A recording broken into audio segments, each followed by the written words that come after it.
being a Chicagoan and got family in Indiana, I really kind of gravitated towards the setting for this movie. I thought it was pretty brilliant. Yeah. It's very close to city and country vibe. What inspired you to go that route to pick those locations for that? That's cool that you have both in your background. Yeah. You know, it was always a story of someone that left home or was exiled from this small town. I love small town values. I still believe in, like, you know, the way people gather together and how they protect themselves and take care of each other. And, you know, small towns are about people.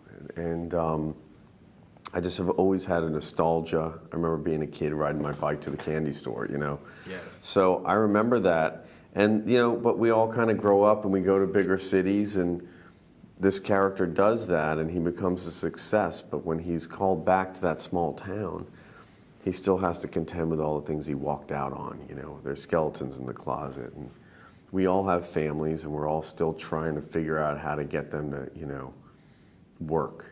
Yes. Is it almost the way he feels like he has to get back in line with the family system when he comes back home? He doesn't have a seat at the table anymore.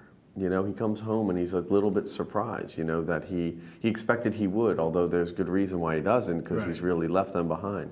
But Chicago, I have a big affection for Chicago. And, you know, we wanted to set it in middle America, you know, and somewhere in the Midwest, and we felt like it would be honest and true for it to be that way. And, you know, because the truth is Indiana and Chicago are not that far away. Right. You know, but it's always far away enough to make an excuse why you're not going home. Right, almost culturally, you know, it's that way. You know, funny you mentioned like Midwest values and things like that. I was surprised.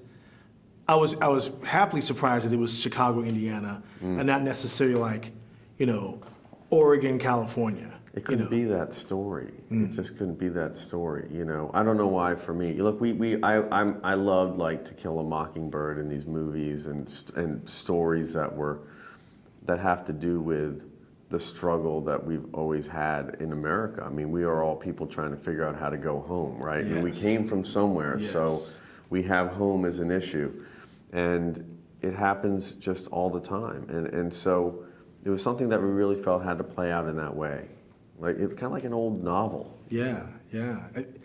Downey and Duvall, just masters at work. I mean, talk about getting them into the perspective in their particular roles. I mean, they even look like each other. That's amazing. You have that weird thing when you cast a movie, you're like, oh, I guess they're going to be father and son, you know, when you look at them, and you look at the pictures, and you know that people don't always look like their parents, but you still are sitting there going, they kind of should look a little bit. And when you start making the movie, you're worrying about it, thinking they don't look alike. Yeah. By the time you're shooting and you've been through your rehearsal process and they've kind of started to have the relationship, you start to look at them and think they do look like each other. Yes. It's weird how that happens.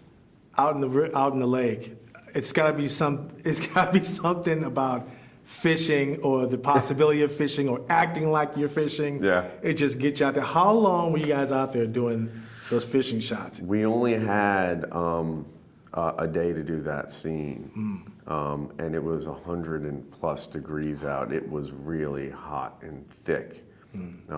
But these guys, I was really worried about just both of them melting.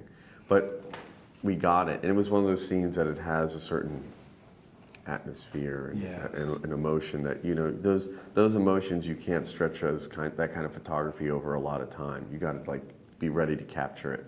Hey, so the interaction between Robert and his old flame, basically, and how she's rebuilt her life there while he's rebuilt his life in Chicago. Talk about that reconciliation there. That was really cool. And, you know, the first writer, Nick Schenk, had written a great version of her and him.